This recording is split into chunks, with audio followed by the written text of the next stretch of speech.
2 ans après sa mort, le testament de Nelson Mandela, ancien président sud-africain et prix Nobel de la paix, a été récemment exécuté, permettant ainsi aux héritiers, dont des parents, des collaborateurs et des établissements scolaires, de se partager un total de 22 millions de rands, soit 141 000 $.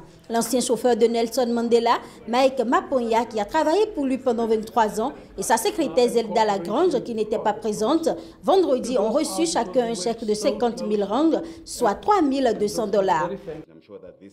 Je suis sûr que l'héritage que nous recevons de M. Mandela envoie un message symbolique sur la valeur de l'enseignement supérieur et sur ce que cela représente pour cette génération et les générations à venir. Merci à tous. Merci beaucoup.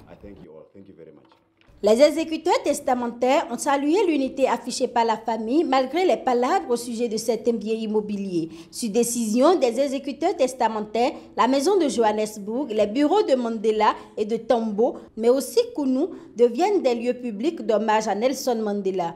Le père de la démocratie sud-africaine n'avait pas amassé une fortune colossale, mais il avait reçu d'importants revenus de la publication de ses livres et de différents projets à son nom, lignes de vêtements, t-shirts ou une émission de télé-réalité.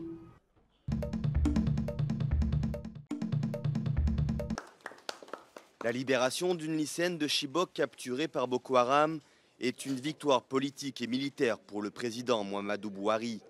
Lors de sa campagne, il avait promis de faire de la lutte contre les insurgés islamistes l'une de ses priorités, un combat qu'il compte mener jusqu'au bout. Quand nous sommes arrivés, les Nigérians le savent, Boko Haram détenait au moins 14 localités où ils avaient planté leur drapeau et constitué leur califat.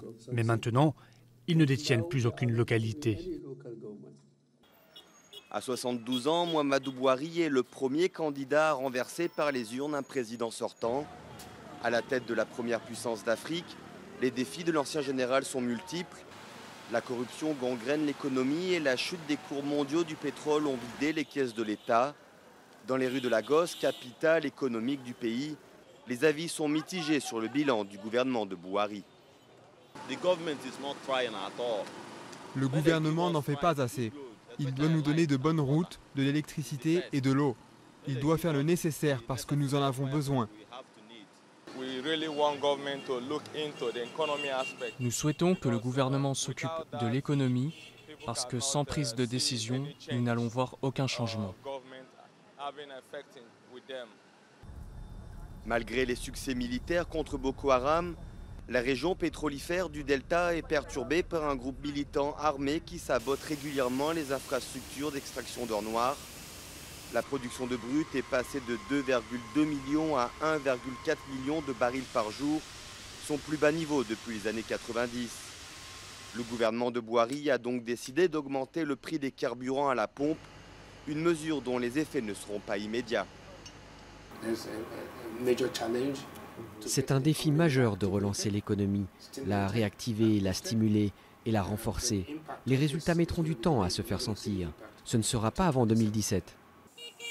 Après une décennie de boom économique, la récession guette le Nigeria, une tendance que Muhammadu Buhari et son administration ont la lourde tâche d'inverser.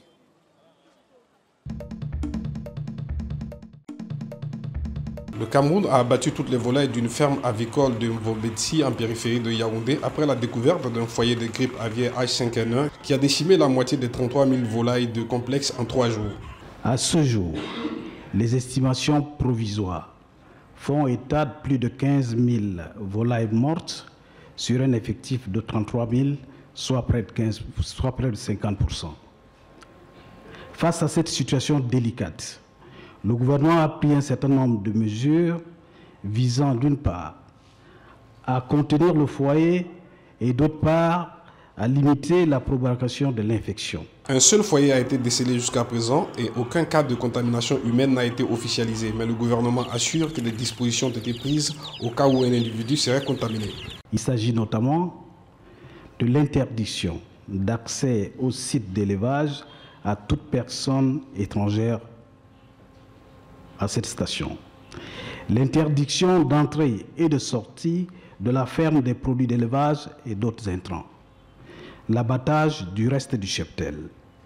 L'incinération et l'enfouissement de toute carcasse conformément à la réglementation en vigueur.